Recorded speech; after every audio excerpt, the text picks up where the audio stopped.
Bom dia a todos, um prazer tê-los conosco, né? E que tem quem vai assistir mais tarde também, né? Nas redes sociais. Então, nós vamos convidar todos para fazer a nossa prece de abertura, que todos possam ficar na melhor maneira possível. E vamos pedir a Deus, Pai Todo-Poderoso, a Jesus, nosso mestre, modelo e guia, e a Maria de Nazaré, que é protetora da nossa casa, que possam inspirar o nosso palestrante, acolhê-lo também com muita paz, com muita luz, e que possamos todos conseguir compreender a mensagem da manhã, que os nossos guias possam nos guiar, os pensamentos, as intuições, para que consigamos absorver o melhor desta palestra.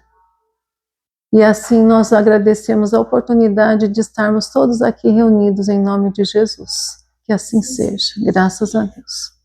Então eu vou chamar o Plínio de Lucca, ele vai nos agraciar, por favor, com a sua palestra Um Passo à Frente. Ele é profundo conhecedor e estuda muito a doutrina espírita, né? E tem facilidade em oratória, né? Então, com a palavra, né? Obrigado, ele é da Casa do Caminho aqui pertinho, mas ele está sempre presente no movimento espírita, né?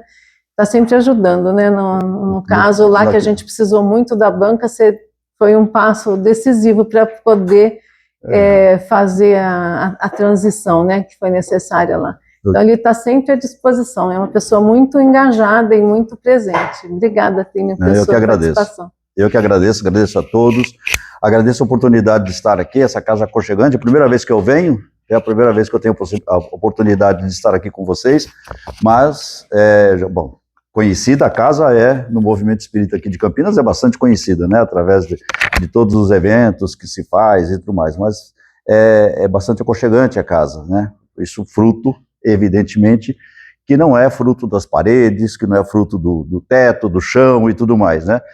O aconchego vem sempre das pessoas, ou seja, sabe, da relação das pessoas, da maneira como as pessoas recebem, da maneira como as pessoas estão sempre presentes e atuando, e ajudando, e colaborando, e assim por diante. Então, fico bastante à vontade para estar aqui com vocês hoje, né? Meu nome é Plínio de Lucca, eu frequento a Casa do Caminho, aqui, como a Maria já disse, a Casa do Caminho, mas eu estou em Campinas há uns 20 anos, mais ou menos, né?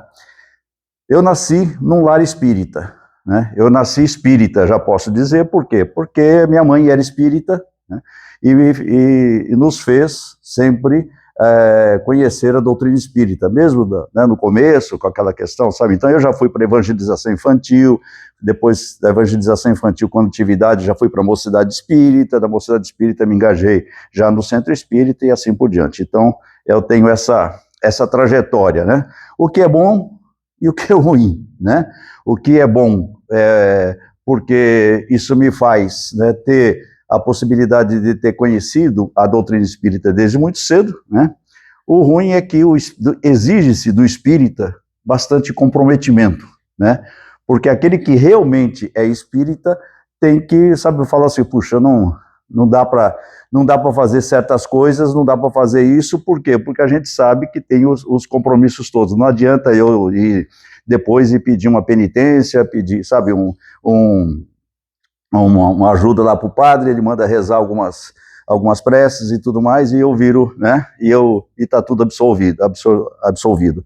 Então, infelizmente, tem essa parte, né, a parte que exige mais. Porém, né, eu estou hoje nesse conjunto de moléculas, né, que formam ossos, e que formam água, e que formam, sabe, tudo aquilo que é o meu corpo de hoje, né, esse corpo já vai fazer 70 anos daqui a pouco. Tá?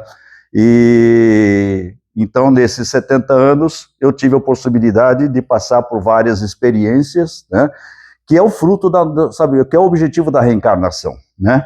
A reencarnação nos é dada para que nós passemos por essas experiências, para que a gente passe por certas situações, né, em que a gente tem que trabalhar, que a gente tem que aprender, que a gente tem que lutar, que a gente tem que crescer E isso faz parte, né, do processo reencarnatório. Então, esse corpo que um dia eu deixarei, né, que já está com quase 70 anos, um dia ele fica aqui. Mas eu, né, já tive várias outras experiências, com certeza, né, experiências de outros corpos, em outras situações de vida, e terei muitas outras mais, com certeza, né, porque como eu não sou um espírito puro e perfeito, né, então vou ter que passar por muitas outras experiências ainda reencarnatórias, ou aqui, em outros lugares, eu não sei aonde, mas terei que passar por muitas outras experiências reencarnatórias. Isso faz com que eu tenha absoluta convicção, por ser espírita, absoluta convicção de que, ao passar por essas experiências, eu serei, um dia, espírito puro e perfeito, né? Isso, os espíritos os que disseram isso a Kardec, né, deixaram isso claro, né, que todos nós seremos um dia espíritos puros e perfeitos. Por quê? Porque é o acúmulo dessas experiências, né, é abandonando as nossas más tendências, por exemplo, é que a gente vai construindo nesse processo um processo de crescimento espiritual, né, que tanto é intelectual, que às vezes antecede o moral, né, mas que na sequência vem o desenvolvimento moral, que é o que faz com que todos nós realmente sejamos reconhecidos como espíritos puros e perfeitos um dia, né? Não é por aquilo que a gente inventa, não é por aquilo que a gente, sabe, conhece, né, de cultura e tudo mais, mas é aquilo que a gente vive moralmente, aquilo que a gente transcende moralmente. É isso que faz com que nós sejamos evoluídos, né? Mas eu estou fazendo todo esse preâmbulo para fazer o seguinte, não é nada disso que eu quero falar com vocês hoje, né? O que eu quero falar com vocês hoje é uma experiência, tá, que foi feita por um cientista, um pesquisador, chamado John Bumpus Calhoun, né? Esse sujeito, que era um pesquisador, antropólogo e tudo mais, ele resolveu fazer o seguinte, ele falou, eu vou construir uma cidade em miniatura, tá? Com 16 prédios, era uma cidade como se fosse uma cidade normal, com pátio, sabe, com lugar, sabe, para refeição e tudo mais. Com 16 prédios, né, pequenos, todos em miniatura, e nesses prédios eu vou construir 250 apartamentos, né? E eu vou fazer o seguinte, não sei se vocês já ouviram falar dessa experiência, né? Então, ele falou o seguinte, eu vou fazer esses prédios, essa cidade, vou cercar isso tudo, de tal maneira que quem está lá dentro da cidade não pode sair, e quem está aqui fora também não pode entrar. Mas era tudo em miniatura, né? Aí ele colocou 4 casais de ratos nessa cidade, tá? Ele colocou lá 4 casais. Esses casais começaram a rodar por toda a cidade, lá por todos os lugares, entravam nos prédios, desciam, sabe, passava pelos apartamentos, não chegaram a olhar todos os apartamentos, porque era muita coisa para eles poderem ver. E aí tinha o seguinte, o cientista colocou no centro lá da praça, alimentos à vontade, nunca era para faltar alimento. Alimento não tinha, sabe, eles não tinham necessidade de procurar alimento, porque estava ali sempre o alimento pronto ali para que eles pudessem comer.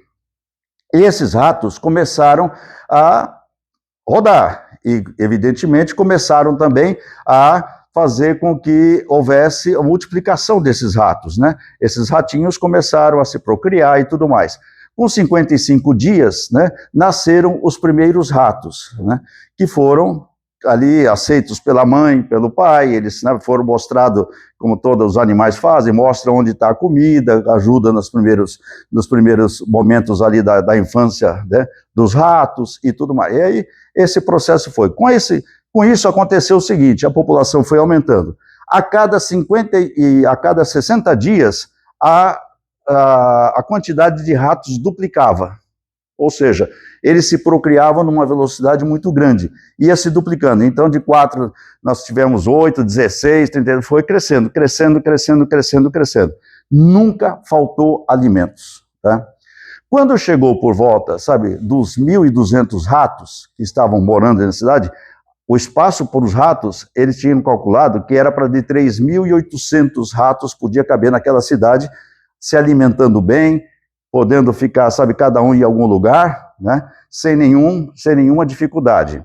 Ele, quando estava com 1.200 ratos, ele começou, e outra coisa que é importante que todo mundo saiba, que é o seguinte, ele observava a cidade 24 horas por dia. Eles se revezavam, sabe, os cientistas e tudo mais, se revezavam observando o comportamento dos ratos e anotando tudo. Claro que era filmado, né, tudo era documentado.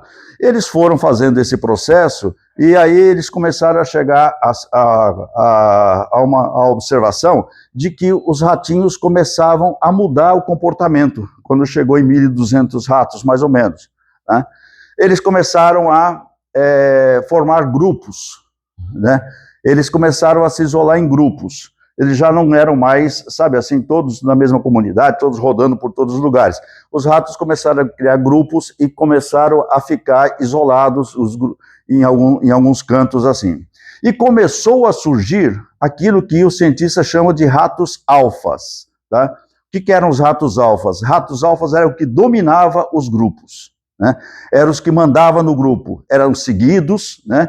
E quando algum outro ratinho, tá, passava por perto desse grupo, esse rato alfa atacava esse ratinho, tá? Ele era o dominador, né? Só que não era um só, cada grupo tinha o seu rato alfa, né? E aí começou a criar uma situação bastante interessante do ponto de vista de observação da sociedade da Ratolândia lá, né? Que era o seguinte, eles começaram a observar que alguns ratos não pertencentes aos grupos, que não eram aceitos pelos grupos, tá, começaram a se isolar.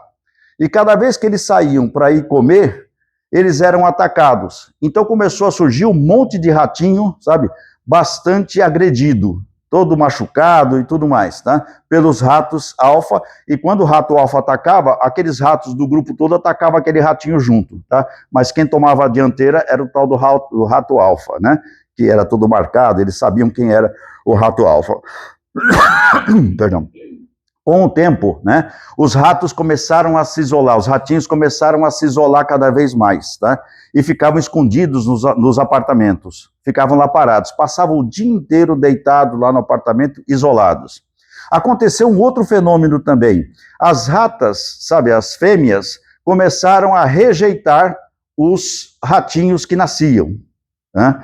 Começaram a não ligar mais, sabe, a não dar mais, não ensinar mais, a não alimentar mais, e deixava os ratinhos, sabe, ela ia embora e largava os ratinhos lá, os ratinhos que nasciam, tá? Outra coisa que aconteceu, que eles observaram, é que os ratos, tá, começaram a perder o desejo de procurar as ratas para procriar. Eles não mais procuravam as ratas a mais também. Eles não queriam mais saber de procriar com as ratas. Eles se isolavam também e não queriam mais saber, né?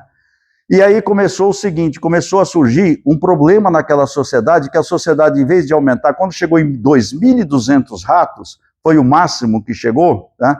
2.230 e poucos ratos, foi o máximo que chegou, os ratos começaram a diminuir.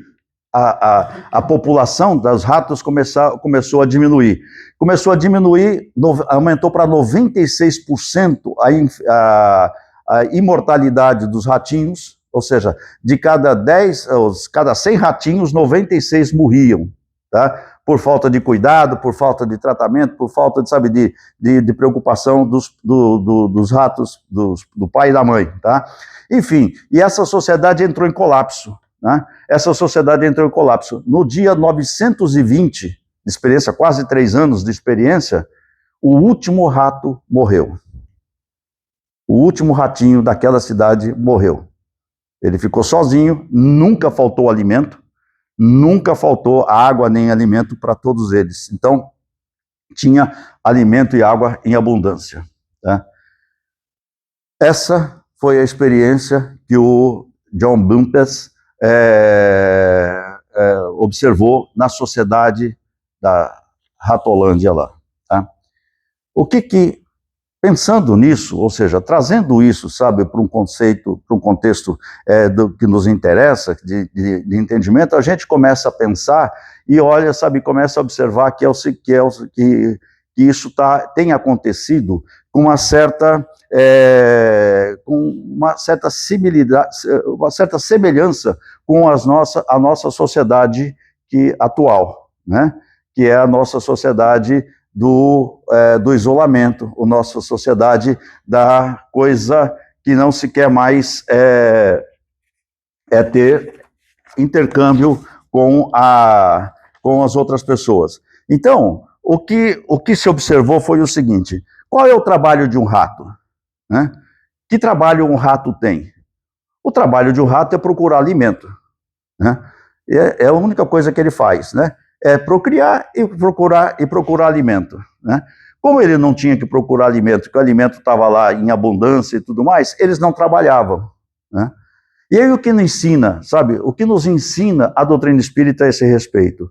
Primeiro ponto, né? Que é a questão de que se o trabalho é fundamental para cada um de nós.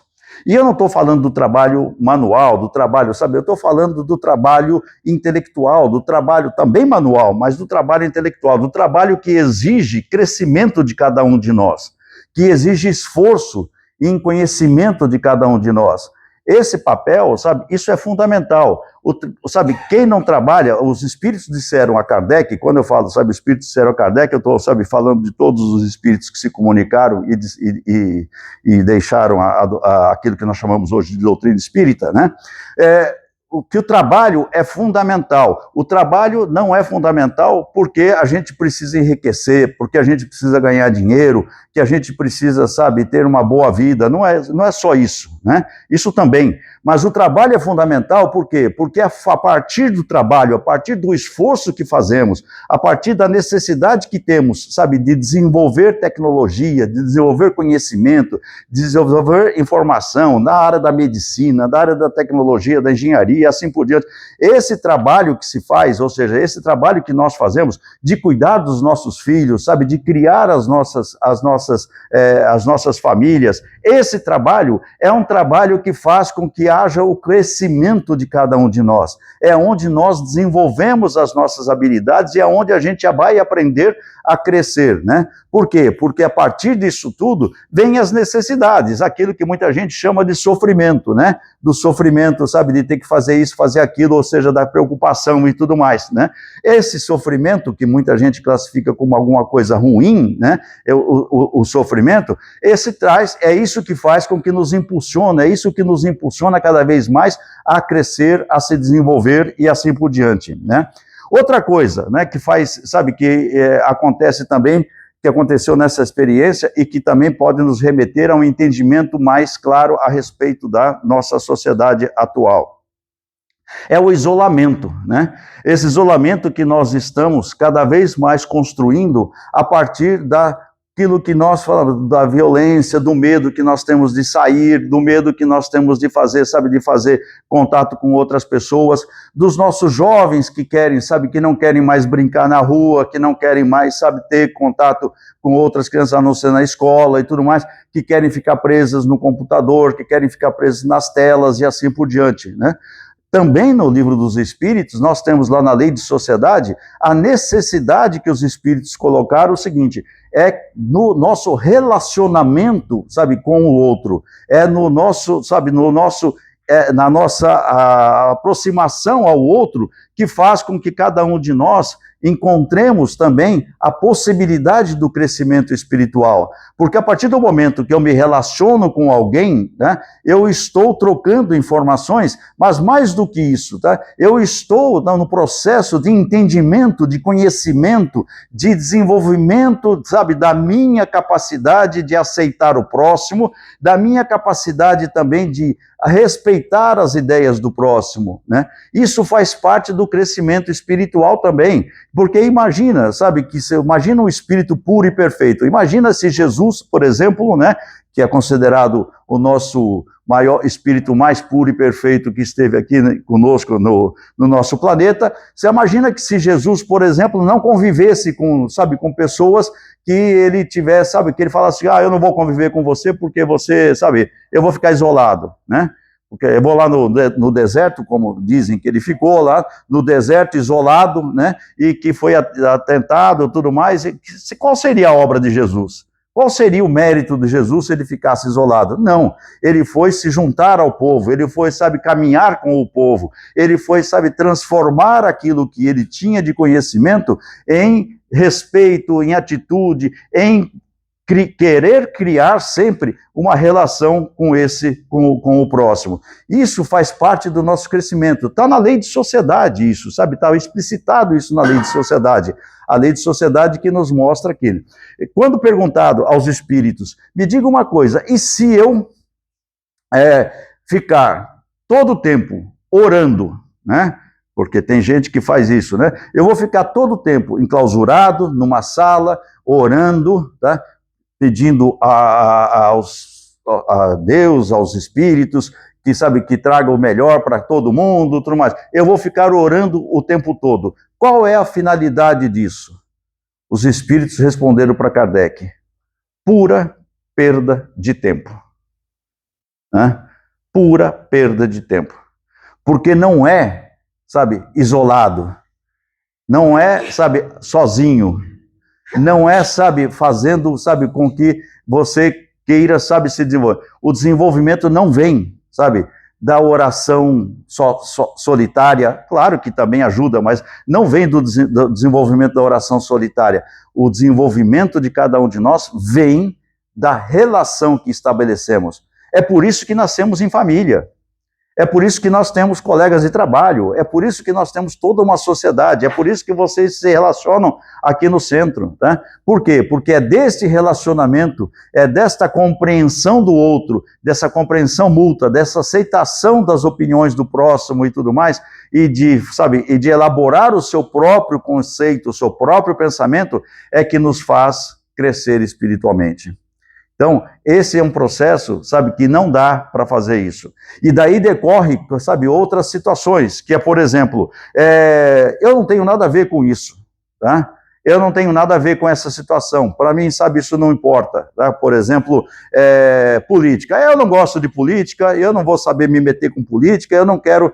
Não, sabe, ninguém está pedindo, ninguém está, sabe, orientando para que se faça, sabe, política, mas está se orientando o seguinte: vamos, sabe, participar dessa sociedade, da discussão, vamos participar das necessidades que a sociedade tem, das necessidades que a sociedade precisa, sabe, estar encarando. Por exemplo, a fome no mundo, tá? Eu não estou falando aqui que cada um de nós vai acabar com a fome no mundo. Mas nós temos que, pelo menos, reconhecer que há fome no mundo, tá?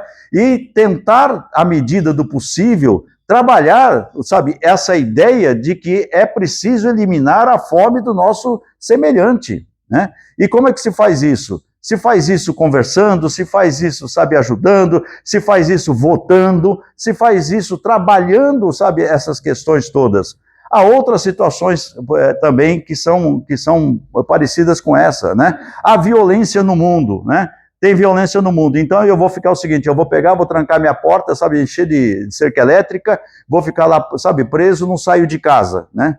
Que tem gente que faz isso, né? Tem gente que tem problema para sair de casa e não sai de casa. Vai resolver o quê? Não vai resolver nada, só vai criar mais ainda depressão, só vai criar mais conflito ainda interno, só vai criar mais problemas ainda, pessoal. Por quê? Porque não resolve essa questão. O que resolve é a participação, o que resolve é o convívio social, o que nos faz crescer é o convívio social, é a necessidade que temos de estarmos presentes na sociedade.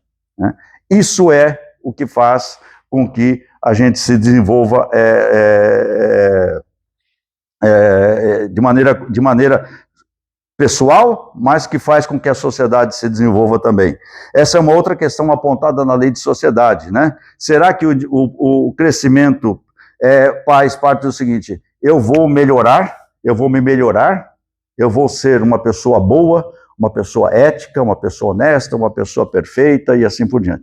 Eu vou ser isso, né?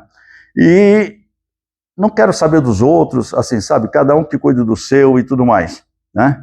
Será que isso, sabe, tem algum mérito junto à espiritualidade, né? Ele, claro, junto à nossa evolução, é claro que tem. Todo mundo tem que fazer um esforço para se tornar uma pessoa melhor e assim por diante, tá? Mas é o conjunto da sociedade, tá? é o conjunto de todos nós é que fazemos. Nós fazemos parte da família dos seres humanos, encarnados ou desencarnados. Espíritos que estão aqui como nós, como eu, que estou encarnado neste momento, mas que já estive desencarnado, e dos espíritas. Há quem diga, sabe, que Raul Teixeira, que é um médium, tudo mais, disse que uma vez ele recebeu uma mensagem dizendo que no contexto humano, ou seja, os espíritos humanos encarnados e desencarnados representam um número próximo a 30 bilhões de pessoas, né? E hoje nós temos no planeta Terra encarnado, né, 8 bilhões de pessoas estão encarnadas aqui. O que significa que nós temos uma boa parte, a maior parte, de espíritos que estão desencarnados, né? E ao estarem desencarnados, são espíritos que estão querendo encarnar, né? Por que não encarnam todos de uma vez? Porque o planeta não teria capacidade de suportar isso. Então, nós precisamos avançar tecnologicamente, intelectualmente, desenvolver novas maneiras de encontrar alimentos, encontrar, sabe, riquezas para que a gente possa distribuir entre todos nós, né? Riqueza que eu estou falando não é dinheiro, é riqueza de alimento, por exemplo, né? De ter arroz para todo mundo, de ter feijão para todo mundo, de ter farinha de trigo para todo mundo e assim por diante. Então, nós estamos nesse processo de crescimento, que faz parte do nosso processo, mas tem lá, sabe, 22 bilhões de espíritos que estão querendo encarnar. Por quê? Porque querem, não todos, mas a maior parte quer encarnar, porque todos querem passar por a experiência que nós estamos tendo aqui, né? Então, essa possibilidade que nos é dada, a gente tem que aproveitar ao máximo, ou seja, tentar aproveitar o máximo possível. Por quê? Porque, sei lá, quando que a gente vai encarnar de novo, né? Aqui no planeta Terra. Pode ser que a gente encarne em outro lugar, em outro planeta e assim por diante, mas o fato é de que nós temos a possibilidade hoje de estarmos aqui encarnados, né? Essa raça humana toda, né? Esses espíritos humanos que somos nós todos, hoje nós estamos incorporados ao planeta Terra. Esse planeta aqui, sabe, que nos dá a possibilidade de fazer esse tipo de coisa. E essa sociedade, sabe, esses 30 bilhões fazem parte de uma sociedade, né? Então, enquanto, sabe, essa sociedade não se desenvolver, né, pode ser que eu me desenvolva, ou, sabe, que alguém, né, Bezerra de Menezes, por exemplo, né, dizem que Bezerra de Menezes já podia estar encarnado em outra sociedade, tá? Em outro lugar, tá? Com outra situação. Por quê? Por causa do espírito que ele evoluiu e tudo mais. Ele não quis, ele quis ficar aqui no planeta Terra, enquanto espírito, tentando nos apoiar, nos ajudar, né? É algo que se conta, não sei se é verdade ou não, mas é o que se conta. Então, mas nós precisamos aproveitar enquanto sociedade, ou seja, enquanto sociedade não adianta só a gente querer evoluir, né, e deixar os nossos companheiros. Eu, por exemplo, né, a minha mãe, que eu amei a vida toda, né, eu sei que ela era um espírito muito mais iluminado que eu, né, mas ela desencarnou, né. Eu tenho certeza absoluta que ela, sabe, vai pensar 10 vezes ali, eu vou deixar todos, sabe, as pessoas que eu amo, sabe, os espíritos que eu amo, né? Quem leu o André Luiz sabe de todas as relações que se constrói e tudo mais, a partir do momento que se tem, né, uma convivência e tudo mais. Eu sei lá quantas vezes eu reencarnei já junto com a minha mãe e assim por diante, mas o fato é de que eu não gostaria, né, de não tê-la, né? Eu sei que onde ela está, sabe, de alguma forma, me orientando, me ajudando, à medida do possível que para ela também, né, e à medida que eu mereça também, né. Então, enfim, ela está, em algum lugar, ela está ali trabalhando, né.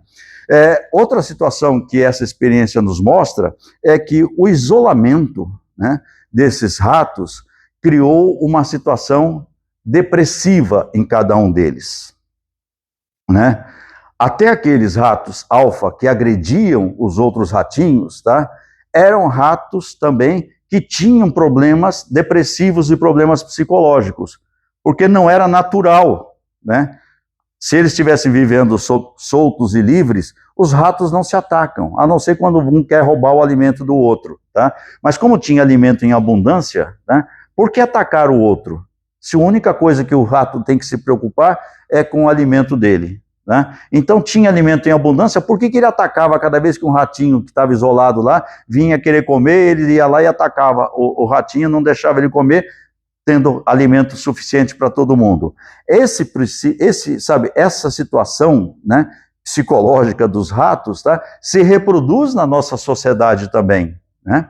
Quantos de nós, sabe, não atacamos às vezes, sabe, fisicamente, tudo mais, mas não temos uma reação negativa com aquelas, sabe, aquelas pessoas que nos procuram, que querem, sabe, que querem algum apoio, alguma ajuda, né? Essa depressão existente hoje, que é o mal do nosso século, né? O mal da nossa época, que é a depressão que hoje assola, sabe, uma boa parte da nossa população, essa depressão surge a partir do momento em que nós não queremos mais a relação, sabe, aquele sentimento nosso de orgulho, de egoísmo, né? Kardec nos diz, né, os espíritos dizem, Kardec reproduziu isso na literatura que ele deixou, né, nas obras fundamentais da doutrina espírita, que essa situação em que nós enfrentamos de orgulho e egoísmo é próprio do nosso tempo, é próprio da nossa situação. Nós somos, né, Kardec diz isso claramente, os espíritos dizem, né, que nós somos orgulhosos e egoístas, perdão, somos orgulhosos e egoístas, né, isso faz parte, sabe, da nosso estágio evolutivo. Mas é por isso que a gente precisa ficar, sabe, chateado, dizendo, oh meu Deus, sabe, por que eu sou assim, por que a raça humana é assim. É um momento nosso de desenvolvimento, né? Nós todos fomos criados, e eu vou utilizar aqui a analogia, nós todos fomos criados aqui como simples e ignorantes, né? Ignorantes no sentido não de ruins, ignorantes de falta de conhecimento. Nós saímos de atrás dessa parede, que eu não sei exatamente o que tinha atrás dessa parede, mas quando nos tornamos espíritos humanos, nós estivemos aqui simples e sem conhecimento.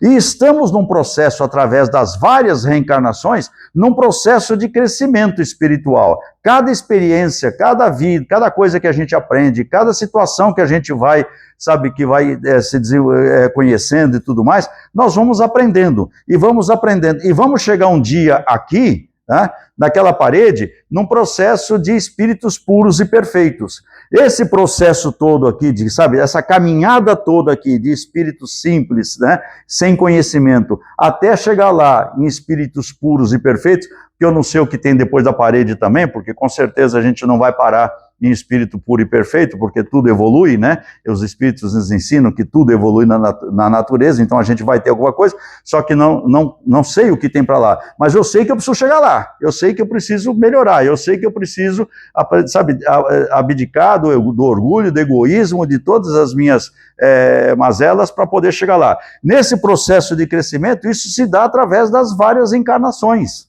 né? É nas várias encarnações. Mesmo que a gente cresça um pouquinho, sabe, que a gente vá, sabe, dando um passinho, mesmo que pequeno, mas a gente está dando um passinho naquele sentido. Os espíritos dizem que não há retrocesso. Por que não há retrocesso? Porque a partir do momento que uma experiência é introjectada, que uma experiência faz parte do nosso, sabe, de nós mesmos, a partir do momento dessa experiência, sabe, que faz parte de cada, nós aprendemos aquilo, né? E aquilo, então, já não tem mais como deixar de fazer parte de nós. Então, nós estamos sempre num passinho. Podemos estacionar, eles dizem, porque a gente não, sabe, não faz nada, tal, não sei o quê, podemos estacionar. Mas o processo é um processo sempre contínuo de crescimento, né? A Raul Teixeira também cita de que nós saímos de lá para chegarmos lá, e aqui no meio, aqui são espíritos ainda, sabe, imperfeitos, aqui no meio são espíritos bons, mas que ainda precisam melhorar, que tem algumas coisas ainda que precisam, sabe, resgatar e tudo mais. E lá são os espíritos puros e perfeitos. Neste processo, o conjunto da humanidade está mais ou menos aqui ainda, né? Enquanto humanidade. É claro que tem pessoas que estão lá e tem pessoas que estão já aqui, né? Mas, na média, ou seja, o conjunto, sabe, nós estamos aqui. Não estamos nem ainda como espíritos bons, né?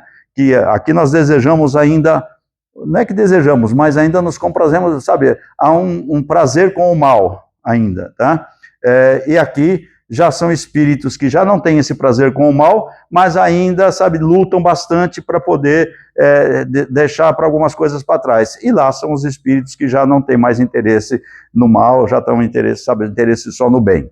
Tá? Isso faz parte do processo. Esse processo de crescimento é comum para todos nós. E não adianta, então, sabe, entrar num processo depressivo, num processo negativo. Oh, meu Deus, por que eu estou aqui? Por que eu faço isso ainda? Por que eu estou... Porque ainda nós estamos nesse processo de crescimento. Isso faz parte do nosso, sabe, do nosso estágio evolutivo. Tá? Não adianta, se fosse para, sabe, para ser de um passe de mágica, Deus teria criado todo mundo puro e perfeito. Mas como é que eu vou saber se eu sou puro e perfeito, se eu fui criado puro e perfeito? Como é que eu vou saber o que é, sabe, como ajudar quem ainda não cresceu, sabe, que ainda está no processo de crescimento? Então, eu tenho que passar por tudo isso, tá?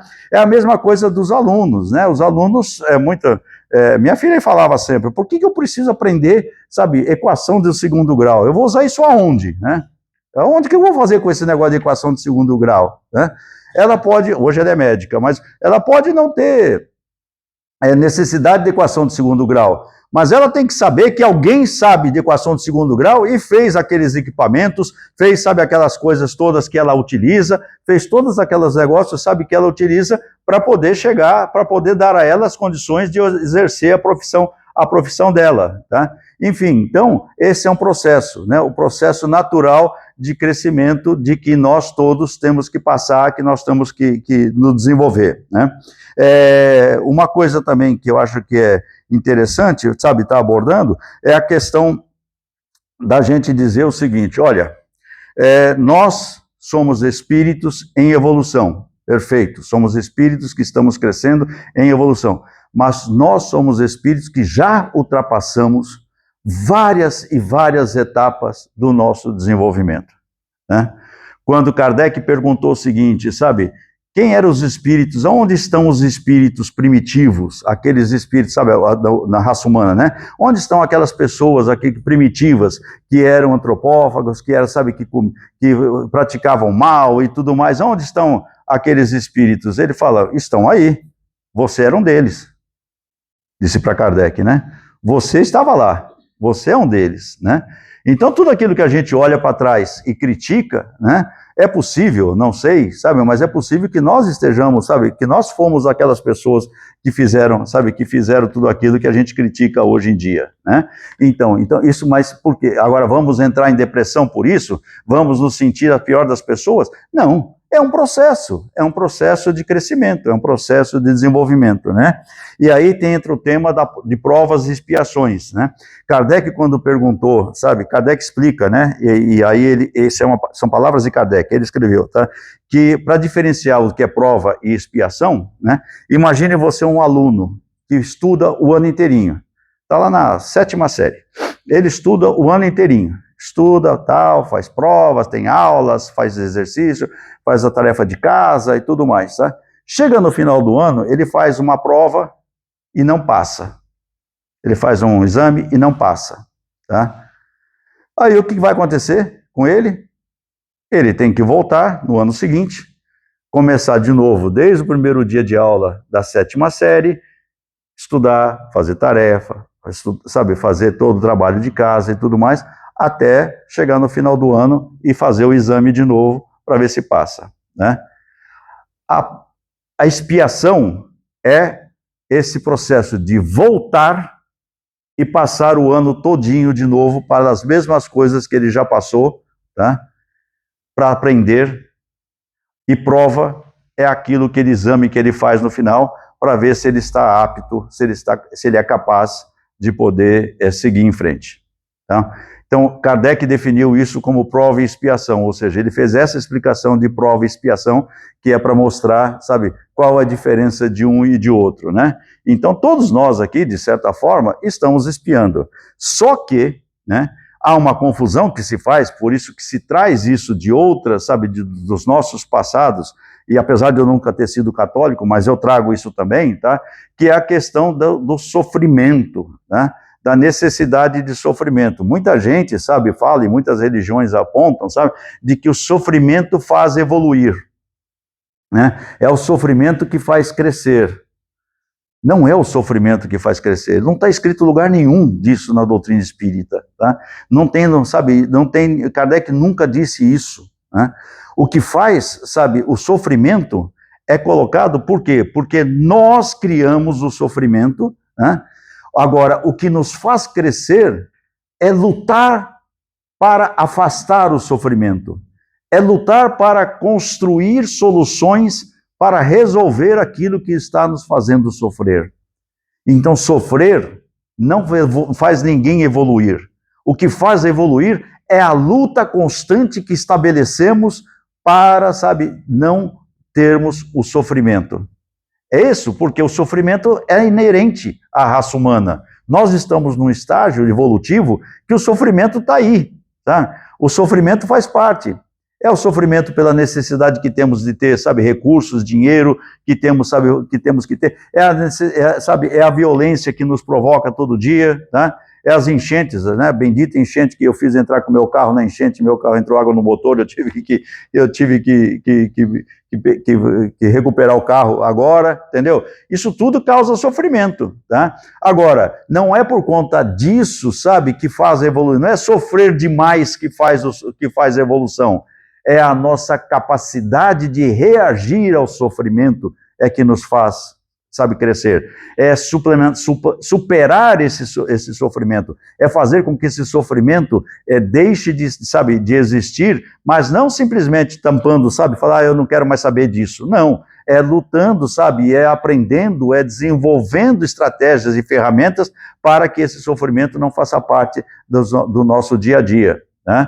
Então, isso é, tá? Isso é o crescimento espiritual. Então, sofrer, porque senão era fácil, né? Era só pegar aquele negócio, aquele chicote, como em alguns lugares fazem, ficar, sabe, se chicoteando, né? Ou então, sabe, criando situações de sofrimento, sabe, para poder evoluir. Não, né? Isso daí não vai fazer ninguém crescer espiritualmente. Isso vai fazer, sabe, inclusive ficar parado lá no mesmo lugar. Tá? O que faz crescer espiritualmente é o desenvolvimento, é a luta que faz tudo isso acontecer.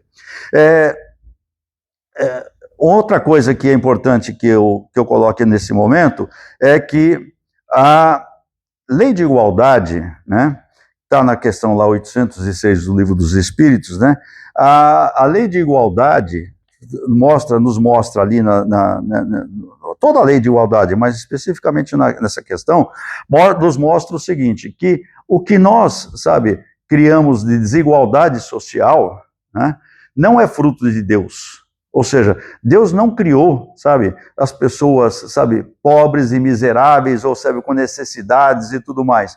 Isso é fruto do homem, é fruto do nosso orgulho e do nosso egoísmo, né? Então é isso que faz. Se fosse redistribuído todas as riquezas do mundo, sabe, todo alimento, só para vocês terem uma ideia, o que os Estados Unidos, tá? O que os moradores dos Estados Unidos jogam no lixo todos os dias de alimentos, né? Os alimentos que eles jogam no lixo todos os dias, alimentaria todas as pessoas, crianças que passam fome na África. Olha só, né? O que eles jogam no lixo de comida alimentaria todas as crianças que passam fome na África. Então isso, sabe, isso é a nossa condição atual da sociedade que nós estamos vivendo, né? Portanto, é a lei de igualdade, sabe, que faz isso. Eu estou falando isso porque nos ratos criou-se a desigualdade, né? Os ratos que tinham poder, os ratos que não tinham poder, os ratos que podiam comer, os ratos que não podiam comer, e assim por diante, né? Então, isso acontece do mesmo, sabe, é a mesma coisa que nós fazemos. E às vezes a gente olha para essa experiência dos ratos e diz o seguinte, puxa vida, né? Que absurdo, né? Isso, os ratos fazerem isso. E nós estamos fazendo isso às vezes. Então, é importante que a gente tenha a consciência disso, né? A abundância material, tá? Não cria, de forma alguma, a felicidade, né? Ter muitos recursos e ter, sabe, porque senão todos os ricos seriam felizes, né? Todos os milionários seriam extremamente felizes, e não são, né? Por quê? Porque tem necessidades, tem, sabe, preciso e tudo mais. O que faz, sabe, com que sejamos felizes não é a abundância de recursos, é o propósito, sabe? É o propósito de vida de cada um de nós, né? Se nós temos um propósito de vida, estabelecemos para nós um propósito de vida, né? Isso é que, e a gente busca esse propósito, luta por esse propósito, estabelece como, sabe, como objetivo nosso de vida, é isso que nos faz feliz, não é a coisa. A superpopulação também, que aconteceu lá nos ratos, tá? Era também o seguinte, faz com que, não é, sabe, o fato de termos muitos ratos que estavam ali, sabe, que fazia com que aquela sociedade desapareceu, a sociedade da Ratolândia lá sumiu, tá? O que fez, sabe, que aquela sociedade sumisse foi o colapso da sociedade, ou seja, a sociedade daqueles ratos entraram em crise, sabe, eles acabaram não entendendo, sabe, aquilo que eles podiam estar fazendo enquanto sociedade. E é o que nós, às vezes, fazemos também, né? A gente não entende, sabe, o nosso processo, sabe, de convívio social. E aí estabelecemos guerra, aí, sabe, estabelecemos agressões, estabelecemos uma série de coisas que são feitas a partir desse, sabe, do fato de a gente não entender o nosso espaço, sabe, de compreender o nosso espaço. A solidão urbana, essa solidão que hoje acontece, sabe, entre nós, de vivermos, né? A Campinas é famosa, né? Porque é o seguinte, São Paulo também é assim. Muitas vezes quem mora em prédio não conhece o vizinho de porta, né? Não conhece o vizinho do fundo, não conhece o vizinho do lado, entendeu? Muitas vezes isso acontece, tá? Por quê? Porque a gente acaba se isolando, a gente acaba, sabe, não convivendo, né? Conhece às vezes de cumprimentar no elevador e tudo mais, mas não sabe da vida, não sabe se precisa de ajuda, se tem um problema e tudo mais, né? Isso não é fruto, sabe, sabe, de uma sociedade, é fruto de uma falta de estímulo, sabe, para que isso aconteça, né? É um vazio que a gente vai, sabe, construindo, em que a gente se relaciona só com as pessoas com quem a gente, sabe, acha que deve se relacionar, né? E acabou o resto, sabe? O resto não existe, o resto a gente sabe que existe lá, mas, sabe, cada um que cuide do seu, né? A tecnologia, sabe, o consumismo, essa tecnologia que nós estamos desenvolvendo cada vez mais, com redes e, sabe, com uma possibilidade de estar falando com o outro através do celular, do WhatsApp e tudo mais, vai substituindo o sentido de aproximação entre nós, né? Vai substituindo esse sentimento, sabe, esse sentido de aproximação. Muita gente, por exemplo, eu confesso que, por exemplo, eu tenho uma tia que eu sempre amei, viveu comigo, com a minha mãe, lá, enquanto eu era criança, eu adoro essa minha tia, tá?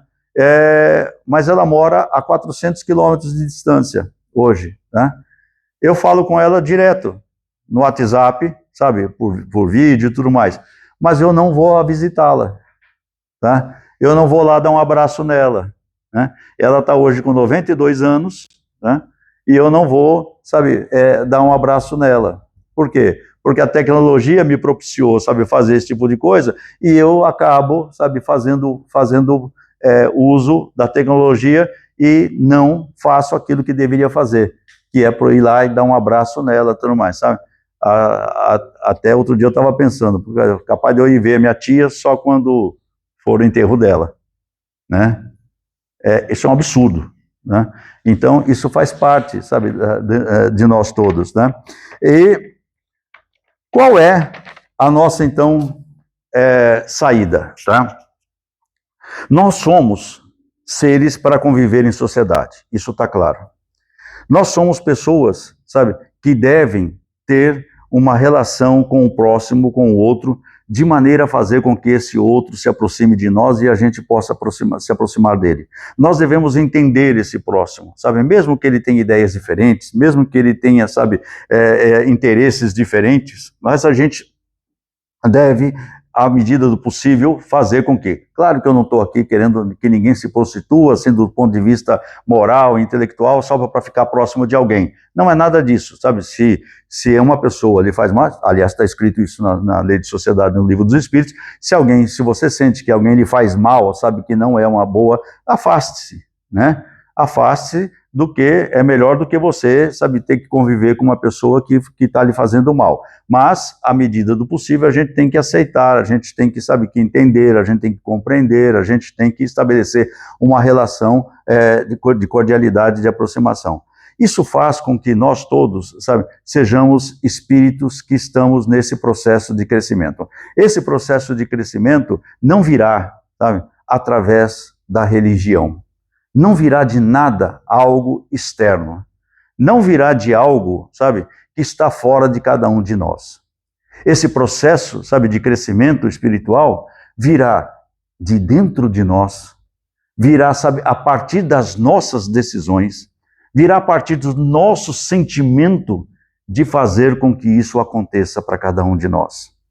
E esse processo fará com que nós todos tenhamos, sabe, possibilidade de se relacionar com as pessoas de maneira harmoniosa. É isso que faz, sabe, é isso que nos ensina a doutrina espírita. A doutrina espírita nos ensina a participar. A doutrina espírita nos ensina a criar os vínculos. A doutrina espírita nos ensina que não somos espíritos isolados, que vamos, inclusive, conviver entre nós espíritos também no plano espiritual quando deixarmos aqui esse planeta, tá? E nos tornarmos espíritos que estão lá frequentando o plano espiritual. Os nossos amigos, os nossos parceiros, os nossos, sabe, pessoas que fazem parte da nossa jornada, da nossa caminhada, esses espíritos estão ali também, prontos para nos receber. E nós estamos aqui, sabe, prontos para também, devemos estar prontos também para conviver com eles também. Ajudar, colaborar, atuar em sociedade, fazer aquilo que é possível. O que vocês fazem isso já naturalmente, né? Eu fico, sabe, extremamente assim, feliz quando eu vejo, sabe, a dispensa que vocês têm aqui para fazer as cestas básicas, né? Aquele conjunto sabe, de alimentos que tem ali e que vocês fazem a cesta básica. E muita gente pode até acusar, mas nós estamos só, sabe, alimentando a pobreza, sabe, estamos fazendo com que as pessoas não procurem. Não importa, porque o que importa é o sentimento que nós colocamos em cada uma das ações. O que importa é aquilo que fazemos, sabe, dentro dos nossos objetivos. Se eu acredito que estou fazendo, que estou ajudando, que estou colaborando, que estou fazendo algo em prol de alguém, dessa pessoa, sabe, do próximo, é isso que importa. É isso que cria as condições para que nós possamos, inclusive, desenvolver. Não há, sabe, nenhuma ação que seja ruim, né? Não há nenhuma coisa que possa fazer o seguinte, isso está errado. Não, é tudo experiência. Eu errei muitas vezes, erro muitas vezes, cada um de nós erramos muitas vezes e vamos errar ainda muitas vezes. Por quê? Porque faz parte desse nosso processo de crescimento. Não adianta, sabe, querer falar, sabe, dar um passo maior do que a perna. O importante é que nós todos sejamos espíritos que entendemos a necessidade de estarmos crescendo, aprendendo e amando uns aos outros. Muito obrigado. Espero que tenha contribuído e passo para Maria José. Obrigado.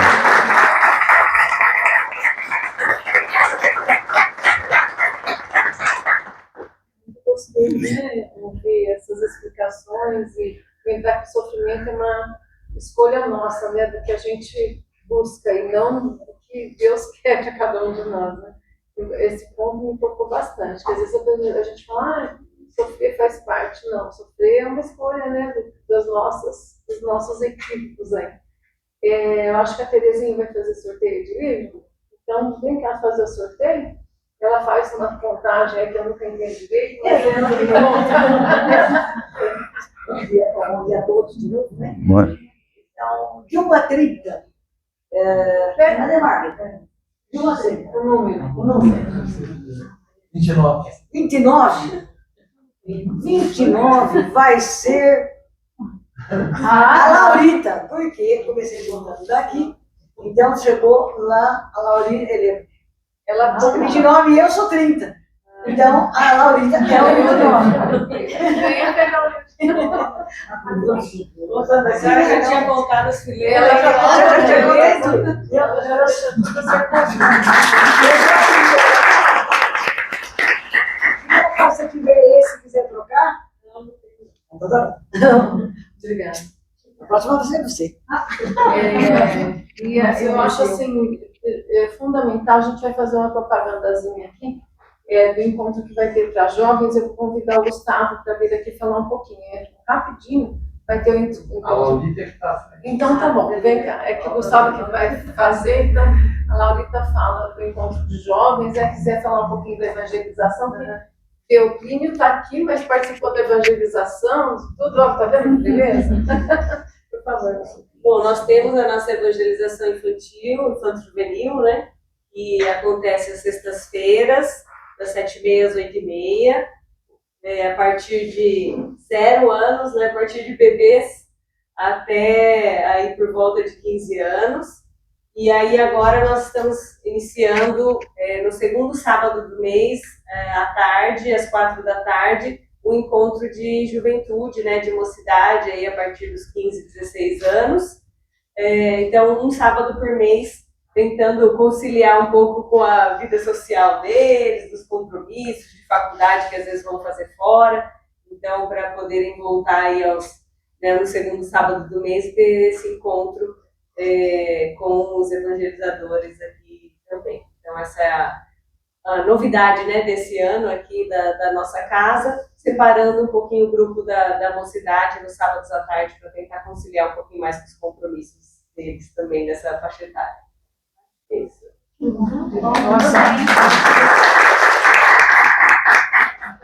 Os jovens, mesmo quem só simpatiza com a ideia espírita, né, possam vir para esses encontros, convidem também os jovens que vocês conheçam, né, que é importante. Venham conhecer, debater sobre vários aspectos com a base da doutrina espírita, né? E assim, a gente está feliz porque antigamente não tinha essa mocidade, então é melhor ter, nem que seja uma vez por mês, do que não ter, né? Então é o que a gente está tentando aí, espero que dê bons frutos, mas a gente precisa da divulgação de vocês também, né? E do comparecimento dos jovens aí, das famílias e tudo mais. Eu vou pedir para a Marilda fazer a prece final para a gente, por favor. Primeiro, eu gostaria de agradecer ao Plínio por ter nos abrilhantado aqui no domingo de manhã, tornando o nosso domingo mais caloroso, mais unidos, né, pelo sentimento que a gente está cultivando, pelo seu preparo, e claro que ele dedicou um tempo para se preparar para a palestra. Então, nós temos muito a agradecer. Você continue trazendo isso em outras casas também, essas palavras que a gente vai levar para refletir bastante. E agradeço a todos que compareceram. Estou vendo que a sala está ficando mais cheia. Isso é sinal que a gente, para a nossa vida, a correria, final de semana a gente tira para descansar um pouco, às vezes acordaram um pouco mais cedo, mas se dispuseram a estar aqui ouvindo mais uma chamada, né, da nossa doutrina, fazendo ensinamentos e palavras que nos fazem, às vezes, mudar um pouquinho o nosso comportamento. Muito obrigada a todos. E possamos, então, agradecer a espiritualidade amiga, que preparou todo este salão para nos receber essa manhã, nos envolvendo nesses eflúvios de amor, de bondade, de paz, de serenidade. Possamos retornar aos nossos lares, levando essa paz, né, que aqui recebemos e adquirimos essa manhã. Vamos fazer a prece que Jesus nos ensinou, para que a gente possa sair daqui prontos e preparados para continuar a nossa caminhada neste belo domingo. Pai nosso, que está nos céus, santificado seja o nosso nome. Venha a nós o reino. Seja feita, Pai, a sua vontade, assim na terra como no céu. O pão nosso de cada dia nos dai hoje. Perdoai as nossas ofensas, assim como nós perdoamos aqueles que nos têm ofendido. Não nos deixeis cair em tentação. Livrai-nos de todos os males. Pois grande é o vosso poder, a glória e a justiça, todos os séculos dos séculos. E assim seja, graças a Deus. Belo domingo, em família, possam se aconchegar, como o filho falou, nem que seja através das redes sociais. Abrace seus familiares, abrace seus amigos, distribua amor, distribua atenção, distribua carinho, e não, né, se acomode no cantinho. Eu quero um domingo só para mim ficar lá cantinho no campo. Isso é até bom, assim, mas vamos aproveitar esse domingo maravilhoso, distribuir todos esses fluidos de amor que a gente recebeu aqui nessa manhã. Acho que fazer uma colocação está para Fúria. Nós vamos ter vontade. E como a pessoa não quer abraço? Aí, Como a assim, pessoa não gosta de abraço? você doou. Se ela recusou, e ore por ela, para que ela amoleça aquele coração. Quando nós temos vontade de receber um abraço dessa pessoa que não gosta de abraço, Faça a sua parte. A dela, deixa que ela faça. abraço por trás. Abraça com amor, com assim, não sei se é fisicamente. Envolve em E pensamento. quando Ela... nós somos melosos, que nós temos necessidade de... Então, abraço muito. Dê um abraço na sua mente, no seu corpo, com seu espírito. Como falou Abraço. o seu Plínio, né? O que nós estamos vivendo atualmente, maravilhosa tecnologia, mas, né? O que está acontecendo? Nós não nos abraçamos mais, né? Isso, abraço Isso mais. faz falta. Uma troca de amor, uma troca de carinho. Faz muito bem um abraço. E não adianta abraçar o WhatsApp no celular. Manda um abraço. Ele vai ter, não?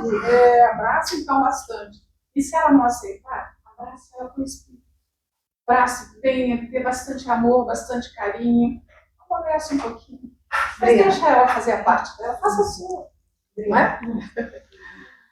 Bom dia, gente. Fiquem bem.